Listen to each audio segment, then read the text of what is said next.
Adobe, the Justice Department's going after them over subscription. You still had to pay like half the amount of like what the rest of your subscription would cost. Right. That really seems like that should be illegal. I think that's what the Justice Department is alleging, actually, is that they've done things that are maybe not like criminally illegal, but like against like regulation. Ads on TikTok may soon have AI-generated versions of popular creators. I, for one, just find this kind of creepy. Agreed. Are they going to take like celebrities and just have them be like marionettes or something on their videos? What's going on? The problem here, I think, is that TikTok's in the middle of some other stuff. And so they should be avoiding doing anything that could be perceived as creepy or a violation of anyone's privacy or anything like that. Hey, how the tech are you? I'm producer Dave. I am the co-producer of this show and the producer of all the shows at Echoplex Media. If you would like to be amazed and terrified, check out our website, echoplexmedia.com, and follow us on Twitch, I suppose, because nobody follows us on YouTube. I got 2 stories this week. Both of them are not great. First one is... it's about Adobe. The Justice Department's going after them over subscription. This is going to start happening to a lot of companies, I think. In around 2012, Adobe moved from simply just selling you their software suite, like you would buy a thing, to making you subscribe to it. The government alleges that Adobe is hiding expensive fees in their terms of service and making it hard to cancel the service. Some of the subscription plan terms are hidden behind optional text boxes and hyperlinks that you would have to click on. When customers try to cancel online, the process is difficult, and some who have canceled by phone are claiming that the calls just get dropped, causing them to have to start over. And early termination could cost hundreds of dollars, and this is not easily discovered when you sign up. Didn't we talked a little bit about this on a story that we had was like last week, and I believe in that one talked about if you canceled your subscription, you still had to pay like half the amount of like what the rest of your subscription would cost. Right. Which is crazy. And Adobe's not known for being a good corporate citizen. That really seems like that should be illegal. I think that's what the Justice Department is alleging, actually, is that they've done things that are maybe not like criminally illegal, but like against like regulation. Because it's supposed to be as easy to cancel something as it is to sign up for it. Like, and that's perfectly reasonable. Like, for example, like Amazon, they don't care. They'd be like, oh, you want to cancel your Prime? Okay, cool. Do you want half of your money back from this month? We can send you $6. Let us know if you want Prime again. And then you go to buy something. And it's like, hey, do you want a free month of Prime? You can cancel it. And you're like, yeah. And then you go to cancel it. And it's totally easy. You just check the box and it's like, are you sure? You're like, yes. And then because they don't care, because that is Prime is actually worth something, and they don't care if you cancel it. You're probably going to sign up again. Whereas Adobe, maybe people leave Creative Suite because they get a new job. Maybe their company's purchasing it for them. So now Adobe's like, well, you bought it for a year, so we want that money. Because like freelancers in that industry, like people go from freelance to working for companies back to freelance all the time, I'm assuming. And if you go from freelance to working for a company, well, why the hell would you pay for your own Adobe? You're working for a company now if you use Adobe Suite in your day to day. And Adobe's like, aha, you didn't read the fine print. And you're like, to be fair, the fine print was behind a link that I didn't click. Yeah. Honestly, think like it should have been more.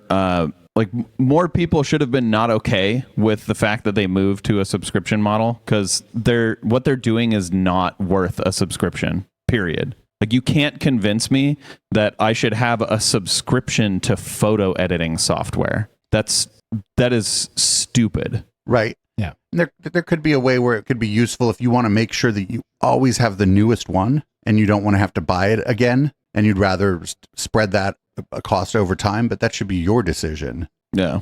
Like, and I do understand that, like, sorry, Matt, I cut you off, but I'll just say really quick. I do understand that, like, they have cloud features where they put all your files in the cloud, but it's like, if you don't want that, well, Adobe will just give you the middle finger. They don't care if you don't want that. Yeah, it's not secure. Well, yeah, what I was going to say was the other thing is, like, people might be finding that there are alternatives out there that do what they need to do, or, finally getting to a point where they can kind of replace what they're doing in Photoshop and want to switch away. And that's probably why Adobe has these things. What they're doing is what's called dark patterns these patterns on the internet that are anti-customer, you could say. They're bad things, right? But not necessarily illegal. But I guess the Justice Department's going to maybe say something else about that. Because like there are people who don't need all these advanced features, who've just always kind of used Photoshop, maybe because it was the thing to use to edit, and then they go find some like online tool that's like $2 a month and lets them crop and do all the simple stuff that they generally do in Photoshop. They're like, well, this is only $2 a month. Or they finally learn GIMP well enough to do it with the better one is if they're an Illustrator user and they start getting proficient in Inkscape, because Inkscape is very good. Yeah. Yep. Okay. And GIMP is introducing a lot of features in GIMP 3 that will solve a lot of the problems that GIMP has had compared to Photoshop. Something like I forget what it's called. I think it's called non-destructive editing, where in Photoshop you can basically say like, I want this layer to be applied in this way to like everything underneath it. And in GIMP, there's not been a way to do that. Right. Like you can't have these like non-destructive layer options or blending options in GIMP less than 3. But GIMP 3 is like just around the corner. So I'm sure Adobe's not looking forward to GIMP having all these features that Photoshop has had for a long time that GIMP has been lacking. Well, that's why I used Inkscape, because I know people who, once they get into Inkscape, actually very much prefer it to Illustrator. So that's why I used that one. And not for nothing, the video editors are getting better. Like DaVinci Resolve, the free version of it is pretty good for most people most of the time.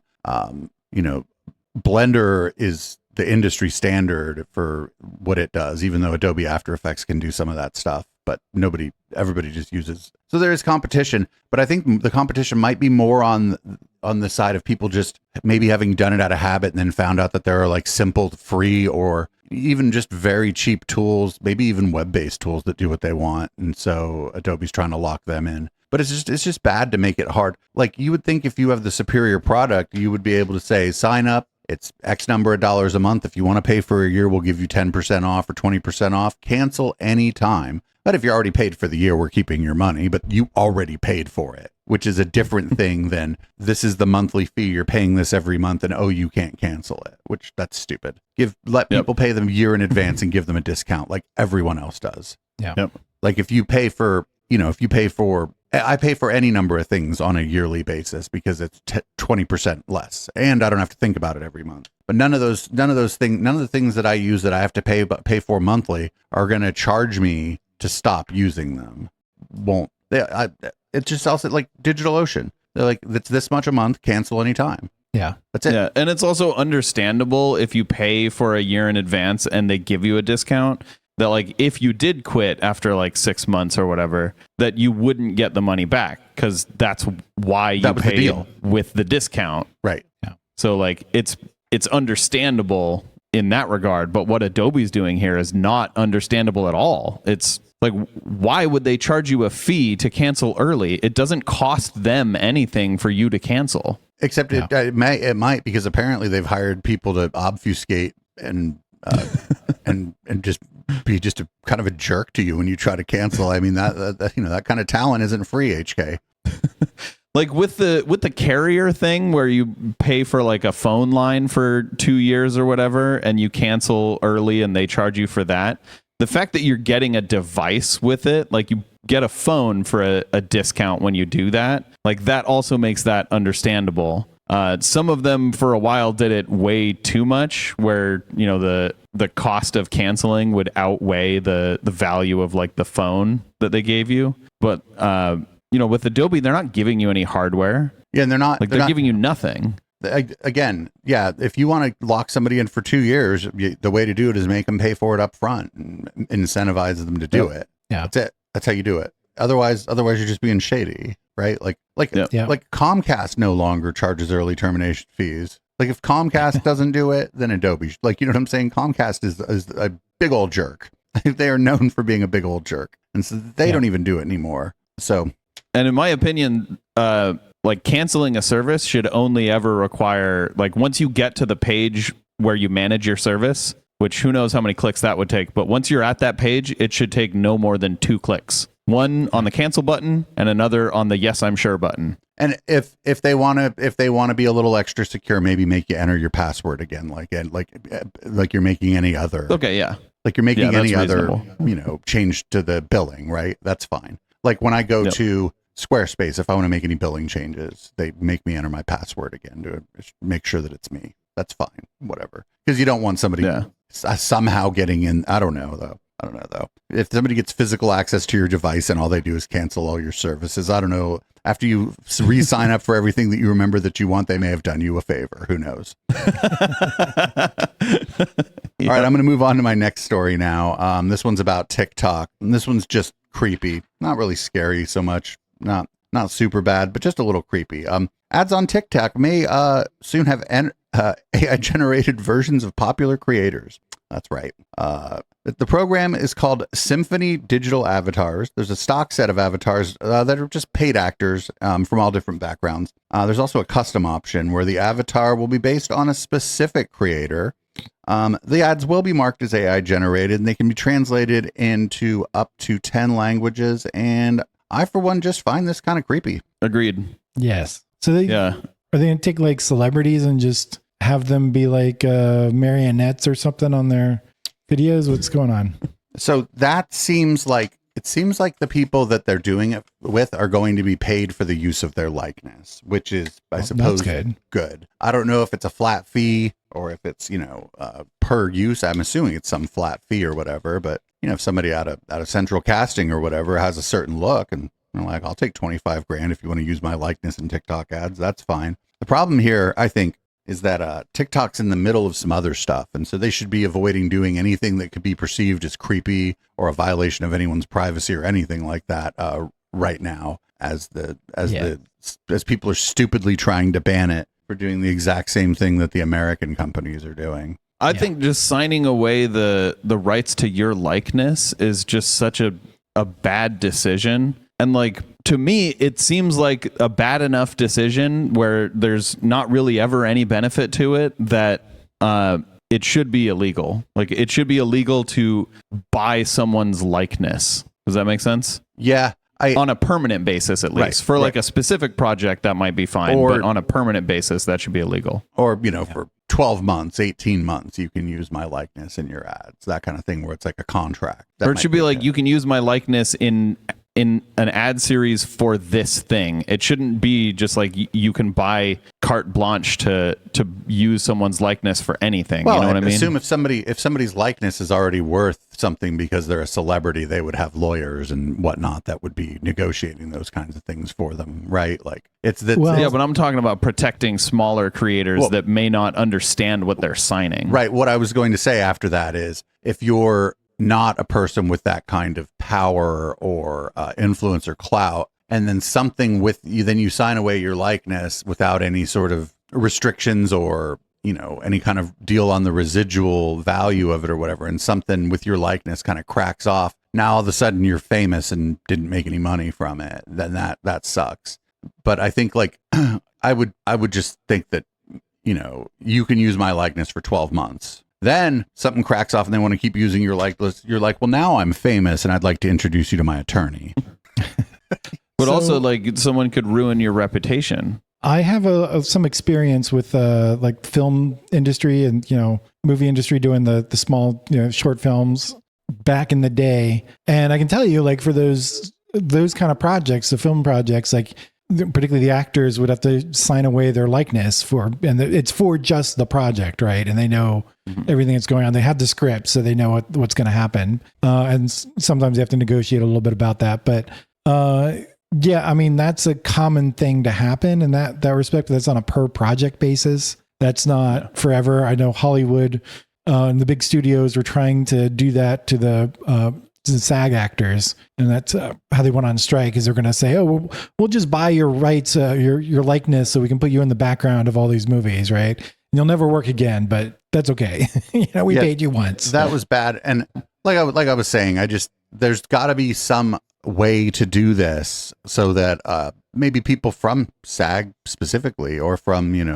from central casting, can get some work doing this kind of stuff and allow their likeness to be used. I just feel like, there isn't enough information here. And I'm just telling you, if it's like you can do it for 12 months and then we got to re-up, I figure that'd be fine. HK had mentioned ruining the reputation. It's going to be labeled as AI generated. And I don't imagine they're going to be like, here, buy these children with your likeness, because then you, even with the contract or whatever, you'd probably still have grounds for like some kind of defamation suit or whatever, right? Because they're making you say something like abhorrent. But again, we don't know enough of the details about this. This is a brand new thing that they're going to be rolling out at a time that they shouldn't be rolling out anything new. If you ask me, if they'd like to stay here, they should be rolling out nothing and being like, look, here, we've open sourced our algorithm. Actually, go ahead and audit it.